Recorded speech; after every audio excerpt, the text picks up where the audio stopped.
তো বন্ধুরা, আজকে আমি তৈরি করব ইপ্পি। তো ইপ্পিটা আজকে একটু অন্যভাবে তৈরি করব। ইপ্পি তো আপনারা এমনি খেয়েছেন গরম জলে ফুটিয়ে, তার মধ্যে মশলা দিয়ে খেয়ে ফেলেছেন, কিন্তু আজকে আমি একটু অন্যভাবে তৈরি করব। কীভাবে তৈরি করব পুরো ভিডিওটা আপনাদেরকে শেয়ার করব, সঙ্গে থাকবেন, পুরো ভিডিওটা দেখবেন কিন্তু। হ্যাঁ, আমি ওইদিকে কড়াই চাপিয়ে দিয়েছি, এদিকে ডেকচিতে জল চাপিয়ে দিয়েছি। জলটা গরম হোক, ততক্ষণ আমি কড়াইতে, আমার কড়াই গরম হয়ে গেছে, আমি দিয়ে দিচ্ছি সর্ষের তেল।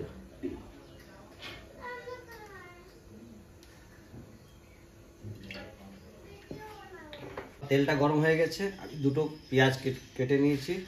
পেঁয়াজ দুটো তেলের উপরে দিয়ে দিলাম।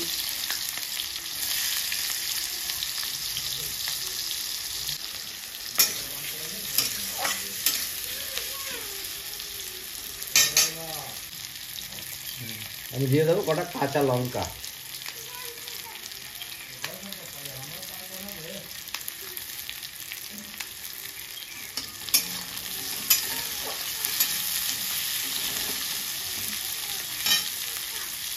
দেবো দুটো কুচো আলু।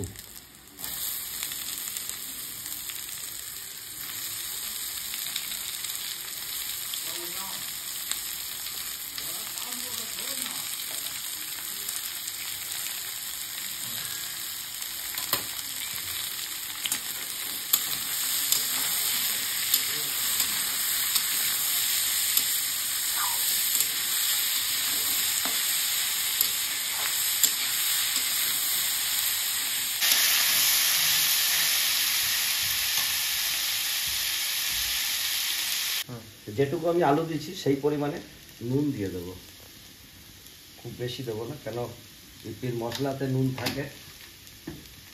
দিয়ে দেবো পরিমাণ মতো হলুদ।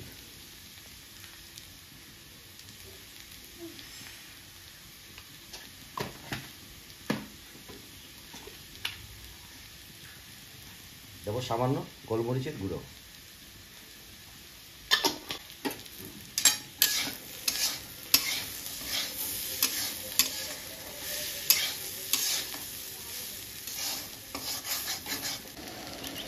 এদিকে আমার আলুটা ভাজা হয়ে এসছে, আমি এদিকে জল ফুটে গেছে, আমি ইপ্পিগুলো ছেড়ে দিচ্ছি।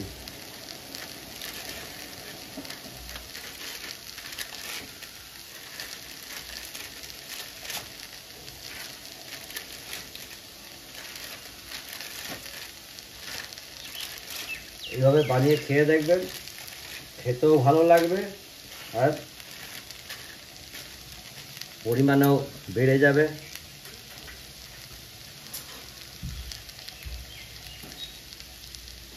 শুধু শুধু যেরকম খেয়েছেন তার থেকে মানে 100 গুণে ভালো খাবেন। আমার হাফ বয়েল আমি করে নিয়েছি, আমি জলটা ছেঁকে নিচ্ছি।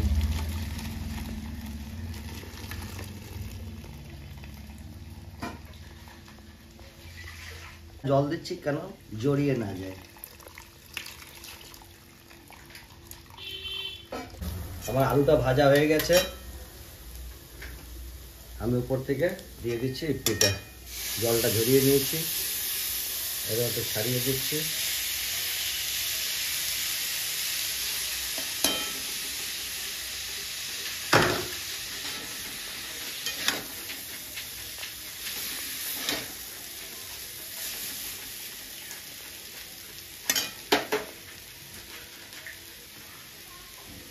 উপর থেকে আমি সব মশলাগুলো দিলাম না, একটু কম দিলাম।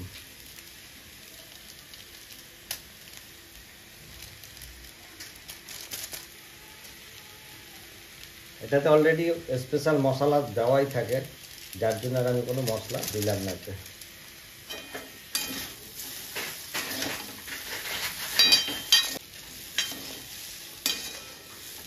বন্ধুরা, এইভাবে অতি অবশ্যই বানিয়ে খেয়ে দেখবেন, খুব ভালো লাগবে।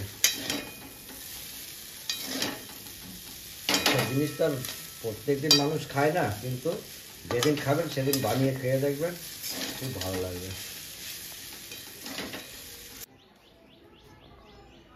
এই যে আমার ইপ্পি রেডি হয়ে গেছে।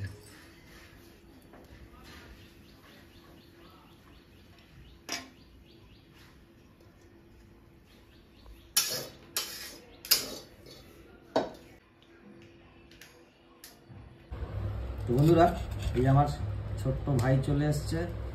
আজকে ছোট ভাই আর দাদা দুজনে মিলে খাওয়া হবে। এটা তুমি খাও, ঠিক আছে?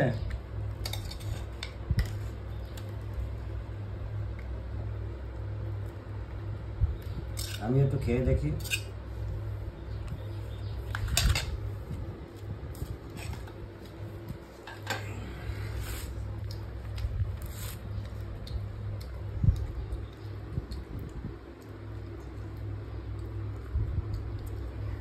খুব সুন্দর।